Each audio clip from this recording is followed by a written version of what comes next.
Hi, I'm Nicholas Magrino from Shoresides. Public media, community media, is essential. It's where we reflect our world through your neighbors' stories. This year, Shoresides has been challenged by Newsmat, which means every dollar you give between November 1st and December 31st will be matched dollar for dollar. It takes about $410 to produce one Shoreside story, covering our producers, the tools, and the time it takes to get it right. Help us tell the next one. Big, little, or somewhere in the middle, your support goes a long way. Visit shoresides.org. That's www.shoresides.org. And thanks for listening. Hey, this is Ren Smith. We've all seen the footage from the Outer Banks. A house once worth millions, suddenly slumped and collapsing into the ocean. It's dramatic. Feels like this sudden and random event. But for the people who study this for a living, it's not random at all. It's the endpoint of a long series of decisions about where and how we build. One answer might be the kind of giant seawalls that protect towns in California, except they're banned in North Carolina, and probably for good reason, since they promote things like beach erosion. So we talked to someone about a subtler answer: landscaping. My name is Travis Klondike. I serve as the Associate Director of the Coastal Dynamics Design Lab, or CDDL, at North Carolina State University.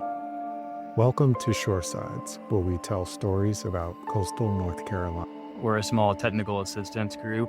We're grant funded, and we're based in the College of Design at NC State. Travis says Their work starts with listening. we are a group of primarily landscape architects and environmental planners, and we work directly with small and under-resourced communities throughout the state that are either recovering from a major flood event or preparing for the next one. Our engagements with these communities will begin with a combination of data collection, geospatial analysis, field surveys, talking to community members, engaging with local leadership, and all that is to listen and better understand what the impacts from flooding are in the community and what needs they have that are currently unmet. And then, as designers, they take that information and turn it into actionable projects. Not mega dams, but things you can touch and feel in your daily life. And then as designers, our role in that is to take that information and convert that to infrastructure projects that can better withstand future flooding. So typical projects for us kind of range from conversion of properties to intentionally floodable park spaces that can better store and manage floodwater, to elevating buildings above flood height, to repairing and modifying streetscape conditions. But here's the thing they learned quickly. A beautiful design is just a fantasy if you can't pay for it. Many of these towns can't. So Travis's team had to become experts in something most landscape architects never study: the art and science of grant writing. We also, as part of that effort, assist very heavily in grant writing and developing grant application material for our community partners. And that's a really important step in that a lot of the kind of scalable, necessary flood prevention projects in these communities require funds that do not exist locally. This is a key insight. Resilience isn't just an engineering problem, it's a funding problem. And the most effective solution, Travis says, is to work before disaster strikes. It's the difference between pre-disaster and post-disaster mitigation.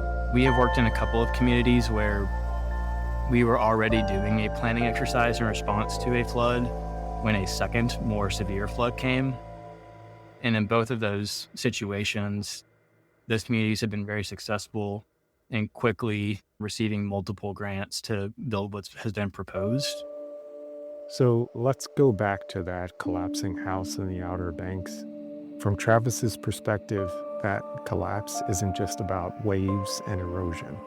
It's about a system that, until just recently, hasn't prioritized this pre-disaster approach. And you have situations like what's happening in the Outer Banks, where homes are collapsing into the water. I think that, again, speaks to the lack of pre-disaster mitigation options that exist. or have been available to those property owners historically. But it also just speaks to the very real situation of changing ecosystems and climates that are particularly vulnerable along the coastal edge, and types of situations and vulnerabilities that those property owners face are very real. But the calculus is very different for a multi-million-dollar beachfront property than it is for a modest home inland. For the beach house, it might be an investment vehicle. For the inland homeowner, a buyout based on their home's low flood-damaged value might not be enough to relocate anywhere. When you get more inland, at least in North Carolina, and you get off the coastal edge, and you still have communities that sit in the very low and flat and wide expanding floodplains, you don't have the same socioeconomic condition as on the coastal edge, but people still have very real flood risk. These aren't homes that are on like 10-foot high stilts. They're slab-on-grade homes, or homes that have 2 or 3 steps up from the ground up to the first floor, and maybe they're right next to a stream that was channelized in the 60s or something.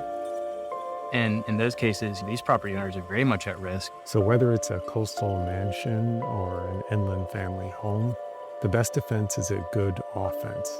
Having a diverse portfolio of planned, community-supported, and funded projects ready to go. A diverse portfolio is going to be able to weather the storm much more holistically and on solid footing than one that kind of puts all the eggs in one basket. That's definitely playing out in front of our eyes right now. The work, Travis says, is getting harder.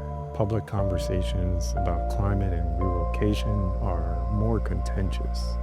But the model his lab provides, acting as a temporary grant-funded extension of town staff, prioritizes long-term relationships over quick, cheap fixes. It's a reminder that preventing collapse isn't just about fighting the water, it's about designing the systems, social, financial, and physical, that allow communities to adapt together.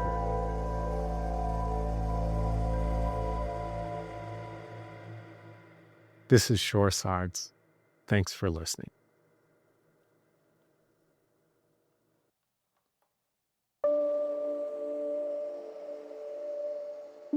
Thanks to Travis Klondike and Coastal Dynamics Design Lab. Learn more about Shoresides at shoresides.org.